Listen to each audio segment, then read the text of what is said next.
the Black Watch remains a very timely piece of work, and I think in terms of the form of it and the content of it, I think the reason why it's been as successful as it has been is because I think there's a very healthy balance within the piece. You know, there's people that come and see this show who, as soon as that letter section starts, they have a real problem with the piece. But it only lasts for 5 minutes, so you're okay, you're on to the next bit. You know, so I think there's something about, and without us, we weren't being mercenary when we first made the piece. Like I said, there was a 3-week run of the show, that's all we knew. But I think that the reason why it's been able to communicate in the way that it has is that different audience members are all able to get what they need from the piece in terms of just accessing what these lives might have been like. You know, maybe we'll make the full-on dance piece in a few years' time. But right now, yeah, I think it holds quite well in that respect. And in lots of ways, you know, lots of people come and see this show. Like my dad, for instance, is, you know, you have to be careful with those kind of elements. You know, a lot of audiences in the UK, I don't know about here, but the minute somebody closes their mouth and starts moving, they'll kind of just think, well, this is not my section of the show, I don't understand this bit. So, you know, I think within the structure of the piece, it's something about just informing the audience, trying to be generous with it, and choreographically making sure that it starts small and gets bigger and bigger and bigger, so that at the end of the piece, everybody can think they're watching a movement piece and be taking something from it, rather than feeling like they've got the dance section coming up they need to turn on.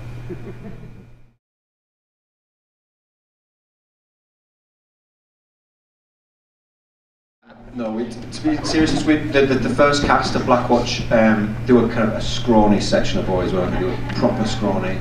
And the thing was, we didn't bother casting people for physical prowess really, because we didn't know there was going to be that much in the show. But they were amazing. They kept going, and we just kept making it harder and harder and harder.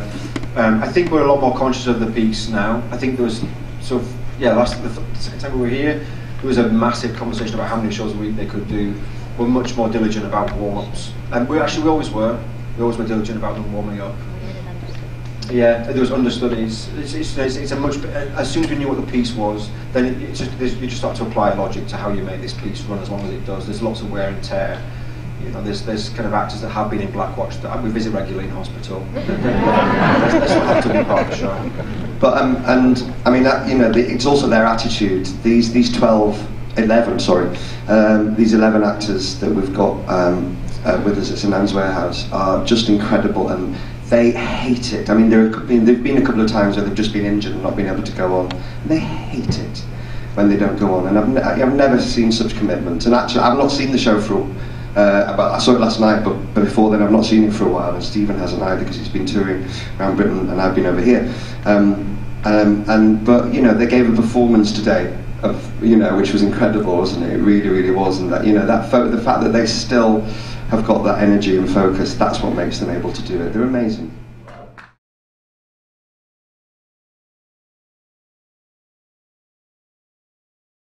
Absolutely, that's absolutely what we found as a really interesting tension in them. They were incredibly proud of what they did, and they have to be proud of what they do in order to do what they do. And I, you know, Stephen and I both have had backgrounds where we met at school, and then we went to university, and we got into theatre. It couldn't be more different to the life of a soldier. And I've always had a bit of a judgment about that as a life choice, to be honest with you, until I met them. And I developed very quickly a huge sense of respect, because if our governments, beyond the politics, if our governments want to go into wars, somebody has to fight them. If we elect governments that then go into wars, somebody's going to have to fight those wars, and those boys do it.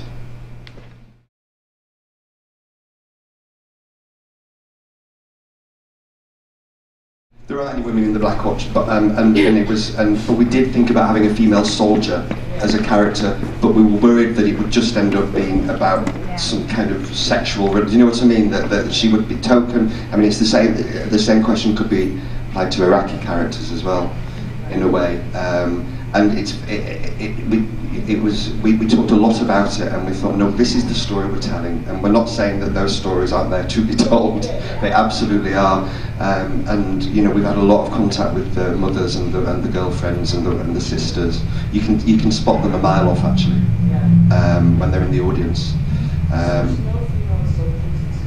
No, there aren't in the Black Watch. No. But it's interesting. They always dress up.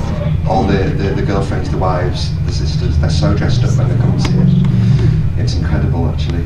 So yeah, no, so what we thought we wanted to, you know, we could have had the female researcher as well as a character, but we made an absolute choice that, in a way, just for those reasons that you're saying.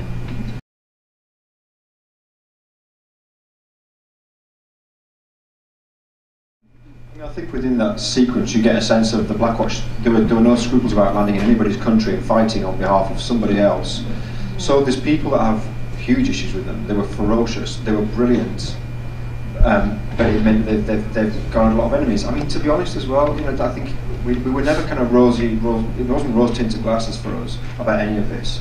You know, these guys came in and spoke to us and they were absolutely incredible. But in all honesty, I don't know whether I'd be able to sit in a pub with them for more than 2 hours and feel comfortable. You know, there's something about these people that they are incredible people, but within a certain way that you consider them, it has to be taken into consideration as well. So that, you know, we've made this piece, and they have, you know, they are kind of presented in a way that, you know, you are blown away by them, but at the same time I think it's, you know, there's moments in the piece where they are reprehensible in their actions, and historically there's a huge section where you get a real sense of them being, you know, incredible and vicious. Greg told me a story about when he performed in Belfast. The Blackwatch was stationed there for years during the Troubles, and so they had a very, very aggressive relationship with the IRA. And we were invited to perform in Belfast, and we were very nervous about it. And then eventually, they kept the Belfast Festival said, "Please come this time." When we said we were doing it again, and it was nerve-wracking because this huge passionate aggression towards them. But Greg told me he was on a panel. I wasn't able to go, unfortunately, but Greg was on a panel with somebody who'd been in the IRA. And had a very, very strong opinion about the Blackwatch. But he said, and you know, incredibly moving, Greg said he couldn't believe it. He said, as he was watching the last sequence, Parade, that we call Parade, he couldn't believe it, but he was sat there willing, don't fall, don't fall, don't fall. This man from the IRA, and he was like, what have you done to me?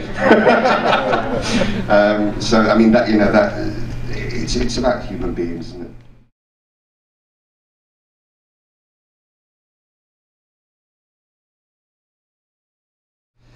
The first place we took it, and it was quite nerve-wracking, the first place we took it to that hadn't been in, had a presence in Iraq was New Zealand. And it was interesting to go, gosh, are the audience actually going to, you know, have that connection? And thank God they still did. We've also played in Virginia, in Norfolk, Virginia, and in North Carolina, Virginia, and Austin, Texas. You know, so LA and New York and Chicago, obviously, they're all theatre towns. So, you know, there's a certain you know, familiarity with work like this. But we had a lot of the soldiers and their families come and it's the same as Glenrothes in Scotland. And you worry because you think, oh wow, you know, this is they know what this is like, so they'll find us out in a second. But the connection seems to be there, which is great, and it's an honour to perform for any audience, really.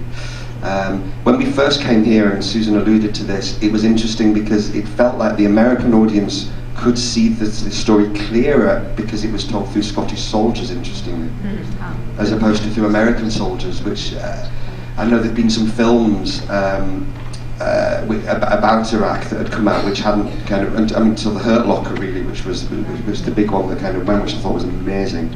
But before that there was one with Tommy Lee Jones in, and they hadn't really hit, and some of the audience was saying, well, it's because it's clearer for us to see it through other people's eyes, actually. Because a lot of the audience was saying, we didn't realise actually anyone else was in that war.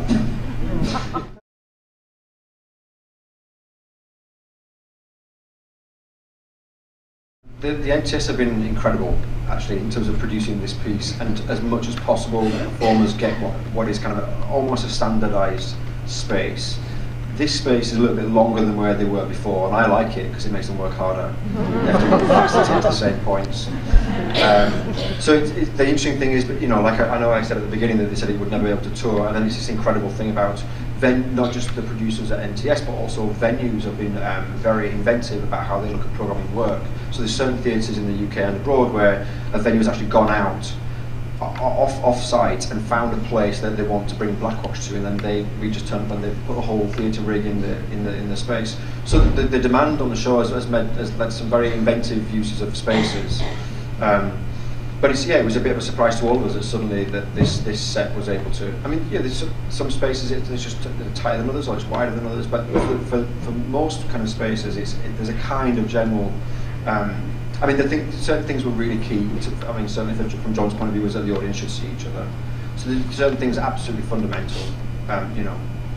That's part of the experience for people and for the performers that play in this way. But it's been amazing just seeing how many venues, spaces, and locations this show has been able to play at. If you go on our website, www.nationaltheatrescotland.com, there's a fantastic, it's YouTube as well, it's on, there's a brilliant time-lapse video. It takes 3 days to put the set up and the lights and everything, and there's a brilliant time-lapse video which takes 5 minutes, which shows you that those 3 days over 5 minutes, and you see a tour. It was taken to the SECC in Glasgow, which is where Lady Gaga performs. When she's in Glasgow, not all the time. But so it's a massive space, and you see the whole thing being created. It's a great thing. But this is your favorite place, right? Oh yeah. This is actually the first time around was the smallest space it had been in. It's been in hockey arenas. It's been in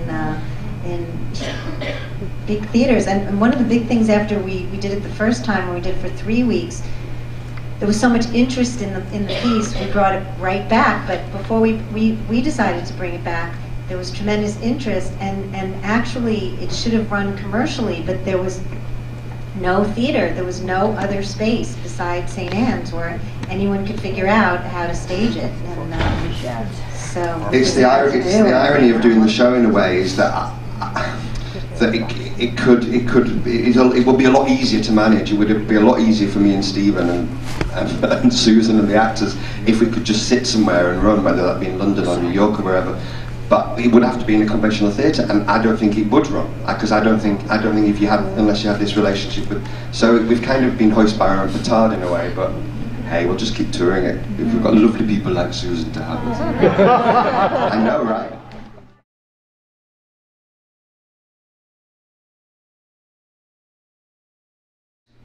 Like John was saying, we both come from very untheatrical backgrounds, so my constant battle is to making sure that my dad would want to see and not get. You haven't done it yet, though, have you? No, I haven't. Not even this one. And also, just because I think if you make a piece, we just knew from the off, if you make a piece about soldiering and soldiers, that if there's a commitment to movement, the minute they dance, then you've lost your audience, unless you're making a dance piece. And for us, the fact that there was going to be kind of verbatim interview material and it was kind of a mixed media, I guess.